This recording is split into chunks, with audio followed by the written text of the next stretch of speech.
Hello, my name is Martin Cowan, and I am the founder of the Fellowship of Reason. This is our Ancient Greek Language Study Group, and this is my homework preparing out loud for our class of Wednesday, October the 10th, 2018. Now, that which we are going to do on Wednesday has to do with present participles. And so I want to talk a little bit about some present participles today.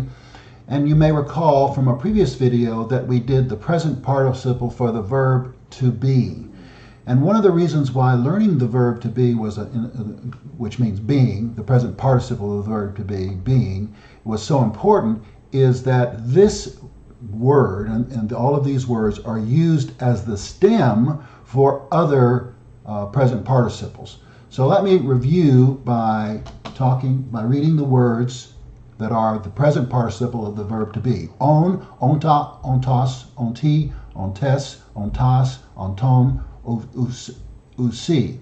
That's the masculine. The feminine is usa, usan, uses, usay, usai, usas, uson, uses.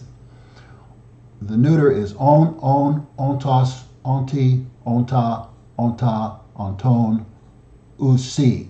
In a prior video, I gave some tips that I found useful in learning these words, and I won't go over that here. But once this is learned, then you've learned quite a lot of things. So one of the things that you have learned are the endings for the present participle of the verb to stop, which means stopping. And the stem for the present participle of the verb to stop, meaning stopping, is pow, pow. And what you can see here is that the endings are all exactly the same as the present participle of the verb to be. So let me read these for us. This is the masculine. Pow on, pow onta, pow ontos, pow onti, pow ontes, pow ontas, pow onton, pow ontusi. The feminine. Pow usa, pow usan, pow uses, pow usay, pow usai, pow usas, pow uson, pow usais. The neuter. Pow on, pow ontos, pow onti, pow onta, pow onta, pow onti, pow onton, pow usi. Okay, so that's very easy. The only difficulty might be the accents. Obviously, the accents have changed from the verb to be. So that's something we have to learn. Primarily, the accent is on the diphthong alpha, upsilon, as you can see here, although it moves sometimes. And it moves especially in the case of